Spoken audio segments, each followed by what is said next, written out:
अस्सलामुअलैकुम वरहमतुल्लाहि वबरकातुहू। आज हम आपके सामने जिक्र करेंगे नमाज और योगा में क्या एकसानियत है। यूँ समझिए, नमाज में योगा के जितने आसन हैं सब के सब कवर हो जाते हैं, कहीं उससे ज़्यादा। मुसलमान 5 वक्त की नमाज पढ़ता है, जिसमें फजर की नमाज में 4 रकात, ज़ोहर की नमाज में 12 रकात, असर की नमाज में 8 रकात, मगरिब की नमाज में 7 रकात, इशा की नमाज में 17 रकात। यूँ समझिए 48 रकात, 48 क़याम, 48 रुकू, 96 सजदे और 32 सलाम होते हैं। ये सब के सब स्पिरिचुअल मेडिटेशन और फिजिकल मूवमेंट ऑफ बॉडी को वजूद में लाते हैं। इंसान अंतर ध्यान हो जाता है, एक अल्लाह की तरफ एकसू हो जाता है।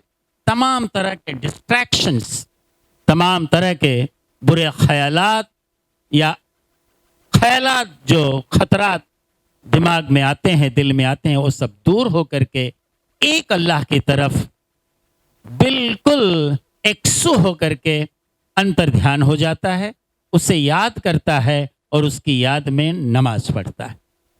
योगा में दिमाग जो है इनवर्डली फोकस होता है और रिलैक्स होता है, उसके साथ साथ अलर्ट रहता है।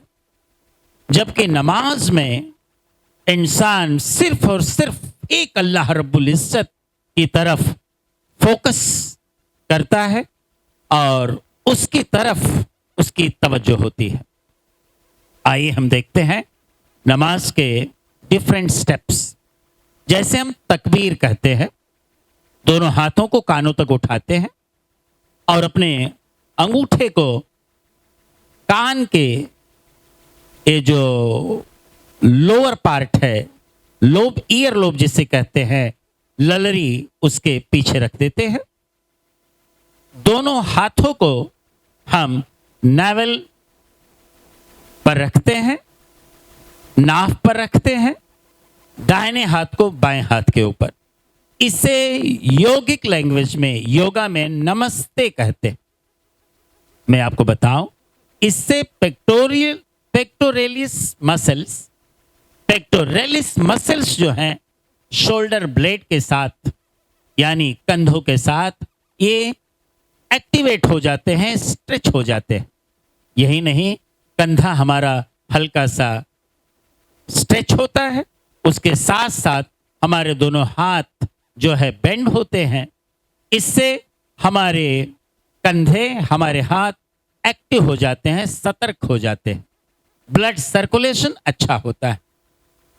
रुकू की हालत में जब हम खड़े रहते हैं तो हम क्या देखते हैं कि हमारा शोल्डर, हमारा कंधा रिलैक्स्ड कंडीशन में रहता है, सांस लेने में आसानी होती है और हमारा बॉडी वेट जो है, जिस्म का वजन जो है, दोनों पैरों के बीच कैलकेरियस और पेक्टोरलिस मसल्स पर बैलेंस हो जाता है और हमें राहत मिलती है। और इसके साथ साथ हम ये देखते हैं कि हमारी मसल्स जो लोअर पार्ट की है, ये स्ट्रेच होने के साथ साथ जो कोर मसल्स हैं वो भी स्ट्रेच हो जाती हैं। और जब हम रुकू में जाते हैं यानी फॉरवर्ड बेंडिंग में जाते हैं तो हमारी पीठ सर से एक साथ एक सीध में होती है, जिसे योगिक लैंग्वेज में अर्ध उत्तनासना कहते हैं। इस कंडीशन में हमारा जो स्पाइनल कॉलम है, रीढ़ की हड्डी जो होती है, इसमें ब्लड सर्कुलेशन बहुत अच्छा होता है, ये एक्टिवेट हो जाती है, स्पाइन कंप्रेशन नहीं होता और इसके साथ साथ ये खास करके हमें बहुत अच्छी कंडीशन, जिसे हम कहते हैं अर्ध उत्तनासना योगिक लैंग्वेज में, हमारी पीठ को, हमारी कमर को दर्द से राहत देता है। यानी इसमें स्ट्रेचिंग इतनी खूबसूरत होती है कि तमाम दर्द दूर हो जाता है। और हम ये भी देखते हैं कि जो ऑस्टियोपोरोसिस होता है, यानी इसमें हड्डियां कमजोर हो जाती हैं धीरे धीरे, डेंसिटी, घनत्व तो कम होता है, तो इस कमजोरी में हड्डियां कभी टूट भी सकती हैं। तो जब हम अर्ध उत्तनासना यानी रुकू बराबर करेंगे तो हमारी हड्डियां मजबूत रहेगी और ऑस्टियोपोरोसिस से हमें राहत मिलेगी। जब हम सजदे में जाते हैं, जिसे चाइल्ड पोज यानी बालासना कहते हैं, बाल आसन, चाइल्ड पोज, इस कंडीशन में हम देखते हैं कि हमारा सर हमारे जिस्म का 8 हिस्सा जमीन पर लगता है। 2 पैर, 2 घुटने, 4, 2 हथेलियां 6, और हमारी नाक 7, हमारी पेशानी 1, 8, जिसे साष्टांग कहते हैं। जिस्म का अष्टानी 8 हिस्सा जमीन पर लगना, जिस्म का 8 हिस्सा हमारा जमीन पर लगता है, जिसे साष्टांग कहते हैं। ऐसी कंडीशन में आप देखेंगे कि सर जो है हमारे हार्ट के नीचे होता है, हार्ट का हिस्सा सर के ऊपर होता है। तो हार्ट और दिल करता क्या है, ये ऑक्सीजनेटेड ब्लड ज्यादा से ज्यादा ये ब्रेन सेल्स को सप्लाई करता है। ये खून, ये ब्लड जब ब्रेन को pre frontal area of the cerebrum के प्री फ्रंटल एरिया पे जब ज्यादा से ज्यादा खून पहुंचता है तो मेमोरी बढ़ती है, याददाश्त बढ़ती है, हमारी तमाम कोशिकाएं दिमाग की तरोताजा हो जाती है, चेहरे पर रौनक आती है, चेहरा चमकदार हो जाता है, नूरन अला नूर हो जाता है। इसके साथ साथ चेहरे पे झुर्रियां नहीं आती है। तो इसे बालासना कहते हैं। और दूसरा फायदा यह है कि जब हम सजदे की हालत में जाते हैं तो हमारी बॉडी का दूसरा हिस्सा जैसे किडनी, लीवर, लंग्स और बैक एक, इन तमाम चीजों से हम बैक एक से जो कमर का दर्द होता है उससे महफूज हो जाते हैं। हमारा दिल, गुर्दा और फुफ्फुस जिसे कहते हैं यानी लंग्स, यकृत, लीवर, ये सब के सब एक्टिवेट हो जाते हैं। और दूसरी बात ये कि जब हम सांस लेते हैं, इनहेल करते हैं, या सांस जब निकालते हैं एक्सहेल करते हैं, जब सांस निकालते हैं तो 2/3 हिस्सा ही हवा जो है लंग्स से बाहर निकलती है, 1/3 हिस्सा लंग्स में ही रह जाता है, जिसकी वजह से होता यह है कि रेसिड्यू लेयर बाकी रह जाती है। लेकिन जब हम सजदे की हालत में आते हैं, साष्टांग की हालत में आते हैं, जिसे बाल पोज या चाइल्ड पोज या बाल आसन कहते हैं, इस कंडीशन में सबकी सब हवा लंग्स से बाहर निकल जाती है, तो ताजा हवा लंग्स में आती है, तो हमें ब्रोंकाइटिस, अस्थमा जैसी बीमारियों से निजात मिलती है। तो पता ये चला, ये तो रहा सजदा। उसके बाद तशहुद, तशहुद जिसे हम वज्रासन कहते हैं, जलसा, यौगिक लैंग्वेज में वज्रासन।